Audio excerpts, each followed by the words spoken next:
ሌላ መቼም ሩታ ያው ለሶስት ቀንም ቢሆን አንጨርጭራ ያንን ልትውጩ ያሰፈሰፍሽውን ልጅ መቼም ለሶስት ቀንም ቢሆን ከጉሮሮች ላይ ፈልቅቃ አውጥታ ነበረ።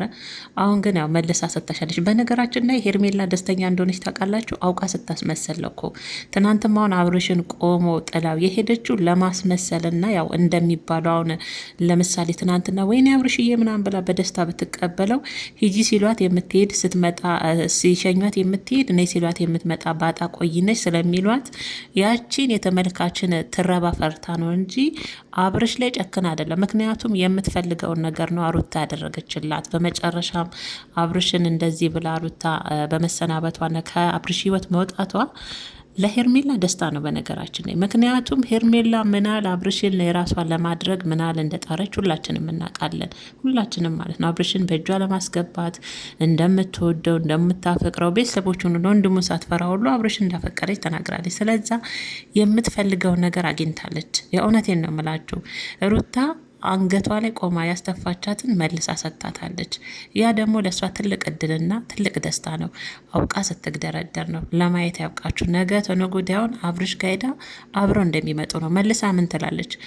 ትናንትናውንም እንዳለችው እኔ በአንተ የምጨክን አንጀት የለኝም አብርሽዬ፣ አንተ የዋህነ አንተ እንዲነ እትትትት ትላለች፣ ለማስመሰል ማለት ነው። እና ተመልካች አናቴ ላይ ይቆማል። አንቺ ባጣ ቆይነሽ እንዴ ሂጂ ሲልሽ የምትሄጂ ነይ ሲልሽ የምትመጪ ይሉኛል በማለት ገና ለገና ምላስ ፈርታ ነው እንጂ በአብርሽ በፍጹም ሄርሜላ ጨከን አይደለም። የእውነቴን ነው የምላችሁ። ምናለሽ ምትከስሉኛላችሁ?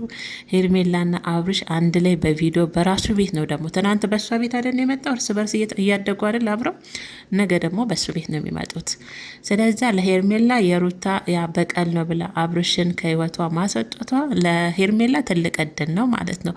አሁን ላይ አብርሽን እንደፈለገች የራሷ እንድታረግ እድሉ ተመቻችቶላታል ማለት ነው። ቤተሰቦችና ሄርሜላ አውቃ ነው ትናንትና በነገራችን ላይ ሩታም ከዚህ በኋላ የራሷን ህይወት አስተካክላ በአዲስ ነገር በነገራችን ላይ ተመልካችም ይሰለቻል። ከ2017 እስከ 2018 ድረስ እንደዚህ የተነዛዛ እኔ እንደዚህ ንዝዝ ያለ እኔ የሆነ ባለትዳር ሳይግባቡ ሲቀሩ ያለው መፍትሄ መጨረሻው ነው መፍትሄ ተብሎ የሚወሰደው መለያየት ነው አይደለ? በህግ ያ ነገር 2 ዓመት የፈጀ ነው። አሁን ላይ ግን ተመልካችም እየሰለቸ ነው። ይቅርታ ለማርኛው ስህተት እየሰለቸ ነው። ሩታን በራሷ ህይወት በራሷ መንገድ መምጣት አለባት። አዲስ ህይወት ይዛ ከዚህ በኋላ ሩታን በፈለገችው ሰው ጋር ከፈለገችው ሰው ጋር ብትመጣ ለምን መጣሽ ብሎ እውነት የሚናገር እሱ የለም። አብርሽም እንደዛው።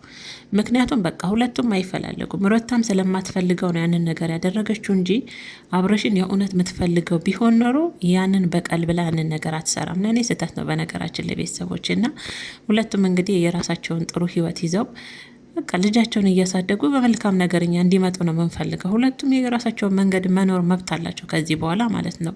እና ለሄርሜላ እድሉን ሰጣታለች ብዬ ነው የማስበው። ቤተሰቦቼ በቃ ሄርሜላችን ነበር የምትፈልገው። ስትግደረደር ነው አሁን ከአብርሽ ጋር ምናለች ትሉኛላችሁ? አብራ እንደለመደችው እንግዲህ እየተገላበጠች አብረው ይመጣሉ። ስለዛ እድሉን አግኝተዋለች ሙሉ ለሙሉ ሄርሜላ የምትፈልግ የነበረውን። አሁን በቀላሉ አብርሽን የራሷ ማድረግ ትችላለች። እኔ ግን አንዳንዴ አብርሽ ያናደኛል። ቤተሰቦች ይቅርታ አድርጉ። ለምን መሰላችሁ? ልፍስፍስ ነው በቃ የሆነ በህይወቱ ላይ መወሰን ማይችል አይነት ወንድ ነው አብርሽ። እግዚአብሔርን ነው የምላችሁ። እንዴ ወንድ ልጅ እኮ በህይወቱ ላይ ጠንካራ ሆኑ ኮስታራ ሆኑ ካልወሰነ በጣም ከባድ ነው። እንዴ አሁን እስቲ በቀደመ ሩታንን አለችም ብሎ ትናንትና ሄርሜላ ልመና ምን አስኬደው? ነበረበት መሄድ ነበረበት። አናዶኛል በነገራችን ላይ መሄድ አልነበረበትም። ለራሱ ጊዜ ሰጥቶ ስህተቱን ማረም፣ ወደ ራሱ ማሰብ፣ ለሁለተኛው እንደዚህ አይነት ስህተት እንዳይደገም ራሱ ላይ መስራት እንጂ ያችኛዋ ስትሄድ ወደዚችኛዋ፣ ያችኛዋ ስትመጣ ያችኛዋን መሸኘት፣ ያችኛዋ ስትሄድ ያችኛዋን ማምጣት ይሄ ልክ ነው ብዬ አላስብም ለኔ። ለማንኛውም ሁሉም እንግዲህ ከዚህ በኋላ የየራሳቸውን ህይወት መኖር መብታቸው ነው።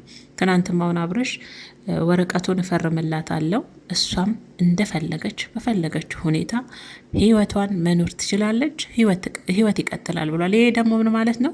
እሷም እንደፈለገች መኖር ትችላለች ማለት እኔም እንደፈለግኩኝ ህይወቴን ማስቀጠል እችላለሁ፣ እሷም እንደፈለገች ህይወቷን መኖር ትችላለች፣ ህይወት ይቀጥላል ማለት ነው።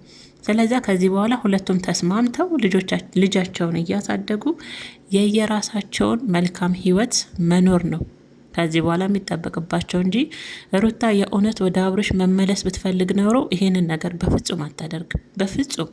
ምክንያቱም ድጋሚ እንኳን ልመለስ ብትል ይሄ ነገር ይከብዳል አይደለ? ለመቀበል ለዛ ሰው ለመቀበል ይከብዳል። ስለዛ ያንን ብታስብ የምታደርገውም አይመስለኝም በፍጹም።